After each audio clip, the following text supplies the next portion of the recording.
أما بعد فأعوذ بالله من الشيطان الرجيم بسم الله الرحمن الرحيم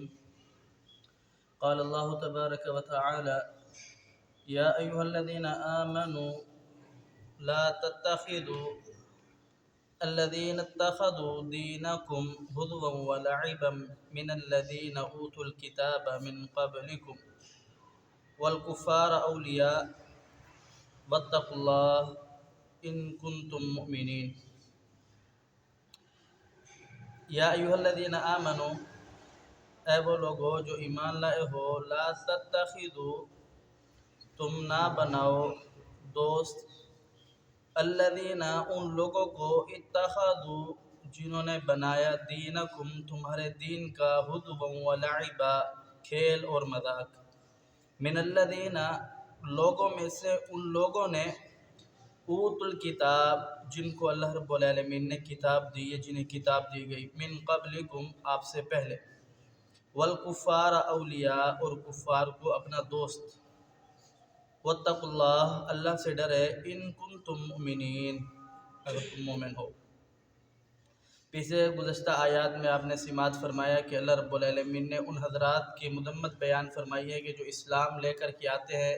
صرف اسلام کو بدنام کرنے کی خاطر اور پھر کہتے ہیں کہ ہم پھر گئے ہمیں یہ سمجھ نہیں آ رہا تھی، یعنی مرتدین کی سزا کو بیان فرمایا ہے۔ یہ بھی دین کے ساتھ ایک مذاق تھا۔ اب دوبارہ اسی سلسلے کو اللہ رب العالمین نے آگے جاری رکھتے ہوئے بیان فرمایا کہ یہ جو لوگ ہیں جنہیں اللہ رب العالمین نے کتاب دی ہے یہ اپنے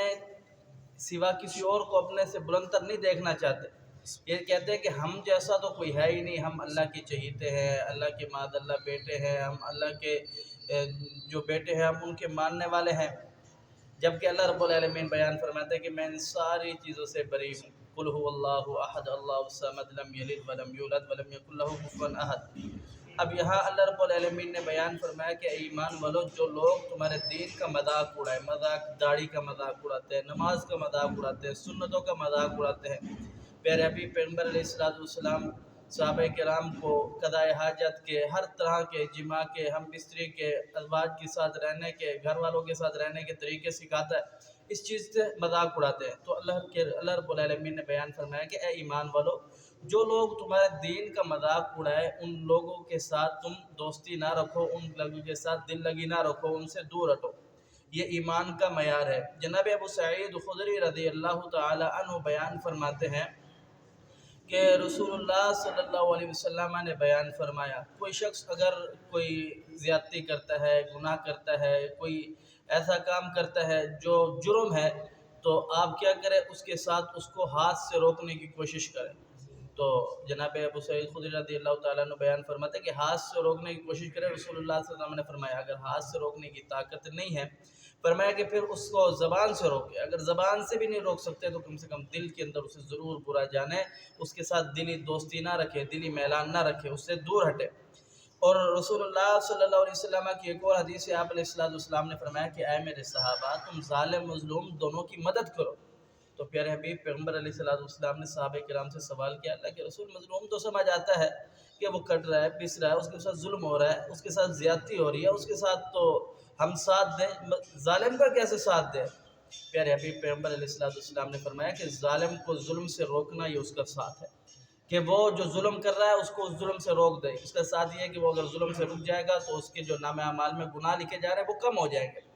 آگے رب تعالیٰ بیان فرماتا ہے کہ وَإِذَا نَادَيْتُمْ إِلَى الصَّلَاةِ اتَّخَذُوهَا هُزُوًا وَلَعِبًا ذَلِكَ بِأَنَّهُمْ قَوْمٌ لَا يَعْقِلُونَ۔ یہ وہ لوگ ہیں جب آپ نماز کی دعوت دیتے ہو تو یہ اس سے مذاق اڑاتے ہیں کہ یہ دیکھو ان کی اذان آ گئی،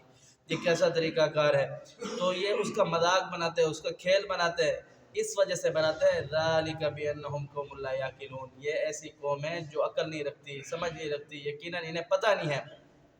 جناب ابی ہریرہ رضی اللہ تعالیٰ عنہ بیان فرماتے ہیں کہ رسول اکرم صلی اللہ علیہ وسلم نے بیان فرمایا یہ شیطان صفت لوگ ہوتے ہیں جو نماز سے روکتے ہیں، ان کے اندر شیطان کی صفت ہوتی ہے۔ فرمایا کہ رسول اکرم صلی اللہ علیہ وسلم نے بیان فرمایا کہ جب اذان ہوتی ہے نا تو شیطان کی ہوا خارج ہونے لگ جاتی ہے، وہ دور بھاگنے لگ جاتا ہے، اس کو اذان نہیں سن پاتا، اس کا وضو ٹوٹنے لگ جاتا ہے، پھر وہ بھاگ جاتا ہے، جب اذان ہو جاتی ہے پھر وہ بندے کے پاس آ جاتا ہے۔ پھر اس کو ورگلانے کی کوشش کرتا ہے، یار کیا تو جا کے نماز پڑھے گا، یہ دیکھ دنیا کے اندر وہ کام رہ گیا، یہ کام رہ گیا، ادھر کی بات ادھر کی بات، یہ کر لے وہ کر لے، بڑا ٹائم پڑا ہے، پڑھ لینا نماز۔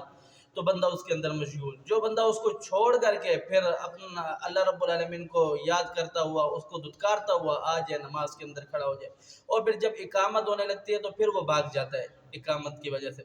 پھر جب اقامت ہو جاتی ہے پھر وہ آ جاتا ہے، پھر وہ نماز کے اندر آ کر کے ایسے ایسے وسوسے دلاتا ہے کہ جو زندگی بھر انسان کو سمجھ بھی نہیں ہوتی، پتہ بھی نہیں ہوتا کہ یار اتنا اہم کام مجھ سے چھوٹ گیا، اور یاد کہاں آ رہا ہے؟ نماز کے اندر آ رہا ہے۔ تو یہ شیطان کی طرف سے ہوتا ہے۔ نماز کے اندر جب بندہ کھڑا ہوتا ہے اپنے رب سے ہم کلام ہو رہتا ہے، اللہ فرماتا ہے کہ میرا بندہ مجھ سے مانگ رہا ہے، کس چیز کی؟ ایمان کی دعا مانگ رہا ہے، میری تعریف بیان کر رہا ہے، مجھ سے